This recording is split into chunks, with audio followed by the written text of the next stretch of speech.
જય માતાજી ને આવી ગયા છે આપણે એક નવા બ્લોગ સાથે અને સવારના વાગ્યા પૂણા પોત ને આપણે નહીં ધોન થઈ જતા એકદમ રેડી ચમકે આપણે જવાનું હતું કષ્ટભજન દેવ સાળંગપુર હનુમાન દાદાએ જે આવ્યું છે બોટાદમાં અને કરી લીધા પછી માતાજીના દીવા અગરબત્તી કરી લીધો નાસ્તામાં તો ગરમ ગરમ ચા અને રાતની બ્રેડ જે રાતે તુવેર ઠઠા બનાવી હતી ને એની વધી હતી પછી હું ને આકડી જો પાટણ ચમકે પાર્ટી હતી પાટણની અને એ પીએસઆઈ હતા હો પાછા પણ આપણે મિત્ર હતા ઉંમરમાં થોડા મોટા હી પણ આપણે બહુ મસ્ત રાખી હો પાછા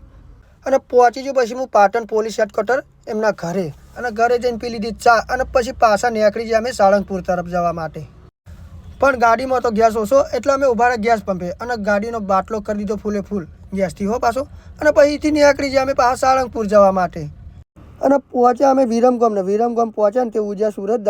દાદાને દર્શન કરી લીધા અમે અને પછી નીકળી ગયા પાછા અમે સાળંગપુર તરફ જવા માટે આગળ અને સાળંગપુર બાકી તો 100 કિલોમીટરને પહોંચ્યા અમે ગેસ પંપે ગેસ પૂરા લીધો અને ઉતારી લીધો થોડો ગાડીનો વિડીયો જોવા ખાલી લાગે ને એકદમ નવી યાર શું વાત કરો તમે અને પહોંચી ગયા અમે સાળંગપુરને કરી દીધી પછી કંઈ ગાડી પાર્ક અને નીકળી ગયા અમે પછી મંદિર તરફ જવા માટે અને મંદિરમાં થઈ ગયા અમે એન્ટર ના બાજુમાં રહ્યો ને એસ સ્મિથ સાહેબનો છોકરો પણ મારો એકદમ મસ્ત મિત્ર હો પાછો અને આ રહ્યું કષ્ટભજન દેવ હનુમાનનું મંદિર પણ મંદિર હતું હાલ બંધ અને ખુલશે હવા 11 એટલે અમે જતા રહ્યા પેલી મોટી મૂર્તિ જોવા માટે હનુમાનની પછી પહોંચ્યા અમે હનુમાન દાદાની મૂર્તિ જે મૂર્તિ 54 ફૂટ ઊંચી અને 30,000 કિલો વજનની છે જે પંચ ધાતુથી બનેલી છે અને અહીંયાનો વ્યૂ બહુ મસ્ત છે તો અમે કરી થોડી ફોટોગ્રાફી અને વિડીયોગ્રાફી જો તમે અહીંયા આવ્યા હોય તો મને કોમેન્ટ જરૂરથી કરજો અને આ છે હનુમાન દાદાની ધર્મશાળા જે રહેવાની બહુ મસ્ત સગવડ છે વિથ એસી રૂમ છે પછી 11:15 વાગ્યા એટલે અમે ગયા મંદિરે અને મંદિર ગયા તો બહુ મોટી લાઈન હતી તો અમે પણ જોડાઈ ગયા લાઈનમાં હનુમાન દાદાના દર્શન કરવા માટે તો પછી લઈ લીધી અમે મંદિરના મેઇન ગેટથી અંદર એન્ટ્રી પહોંચી ગયા અમે મંદિરમાં અને હનુમાન દાદાના કરી લીધા દર્શન પણ ભીડભાડ હોવાના કારણે દર્શન કરવાની મજા આવી ના તો અમે આવી ગયા સાઈડના ભાગમાં અને ત્યાંથી પછી દાદાના એકદમ શાંતિપૂર્વક દર્શન કર્યા અમે મંદિરમાં સાઈડમાં એક જગ્યા હતી ત્યાં હું અને મારો મિત્ર સ્મિત બેઠા હનુમાન ચાલીસાનું સ્મરણ કરવા આપણને હનુમાન ચાલીસા આવડતી નથી પણ મારો મિત્ર સ્મિત હતો એને આખી હનુમાન ચાલીસા મોઢે આવડતી તો એને કરી હનુમાન ચાલીસાનું સ્મરણ અને પછી અમે નીકળી ગયા બહાર અને ત્યાં એક હતી મૂર્તિ ત્યાં એવું હતું કે ત્યાં આખું શ્રીફળ નાખો તો ત્યાંની શ્રીફળના 2 ભાગ થઈ જાય અને એ શ્રીફળનો એક ભાગ આપણે લઈ લેવાનો તો પછી ત્યાં પહોંચ્યા અને પછી મારા મિત્ર સ્મિતે અંદર નાખ્યું આખું શ્રીફળ અને શ્રીફળના 2 ભાગ થઈ ગયા અને એક ભાગ અમે લઈ લીધો પાછો જય હનુમાન દાદા પછી પહોંચી ગયા અમે હનુમાન દાદાના ભોજનાલયમાં દાદાનો પ્રસાદ લેવા માટે અને પ્રસાદમાં તમે જોઈ શકો છો કે એકદમ સાદું ભોજન હતું દાળ ભાત શાક અને રોટલી એકદમ સાદું ભોજન અને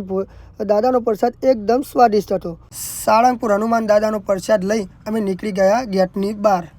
અને પછી ત્યાંથી અમે નીકળી ગયા સુરાપુરા ધામ ભોળાદ જે દાદાના સાનિધ્ય તરીકે પણ ઓળખાય છે તો પહોંચી ગયા અમે સુરાપુરા ધામ ભોળાદ અને આ છે થોડું ડેકોરેશન કરેલું દાદાનું સાનિધ્ય અહીં લોકો ફોટોશૂટ કરે છે તો મેં અને મારા મિત્ર પણ થોડી ફોટોશૂટ અહીંયા કરી લીધી અને પછી પહોંચી ગયા અમે મંદિરમાં સુરાપુરા દાદાના શરણોમાં ત્યાંથી થોડા દર્શન કરી લીધા અને જો તમે અહીંયા આવેલા હોય તો કોમેન્ટ જરૂરથી કરજો જય સુરાપુરા દાદા અને પછી અમે આવી ગયા બહાર અને આ પેલું પાર્કિંગ છે અને આ મૂસ ઓળખો છો ને અને પછી અમે બેસી ગયા ગાડીમાં બેસ્યા પછી મેં ધજાનો લઈ લીધો વિડીયો જો તમે દર્શન ના કર્યો તો કરી લેજો અને જો તમે અહીંયા આવ્યા હોય તો મને કોમેન્ટ જરૂરથી કરજો જય સુરાપુરા દાદા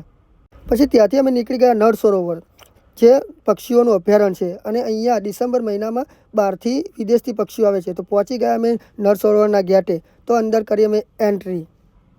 ગેટમાં એન્ટ્રી કરીને અમને જોવા મળ્યું કે ભાઈ અભયારણ્ય તો હાલ બનશે ચમકે પાણી અંદર નહીં પણ અમને પડ્યો ભાઈ ધક્કો પણ તો અમે તો ગેટે ઉભા રહીને થોડું ફોટોશૂટ કરી લીધું અને પછી અહીંથી નીકળી ગયા અમે આગળ ઘરે જવા માટે અને ઘરે જતાં વચ્ચે આવી નર્મદા કેનાલ જોડે હતી સોડા શોપ તો હું અને મારો સુમિત એકદમ કડક લેબુના સોડા પી લીધા અને પછી ત્યાંથી રવાના થઈ ગયા અમે ઘરે તરફ જવા માટે તો રાત્રે 7 વાગે અમે આવી ગયા ઘરે જો તમને મારા વિડીયો ગમતા હોય તો મારા વિડીયોને લાઇક શેર અને મારી ચેનલને સબસ્ક્રાઈબ કરવાનું ના ભૂલતા જય માતાજી।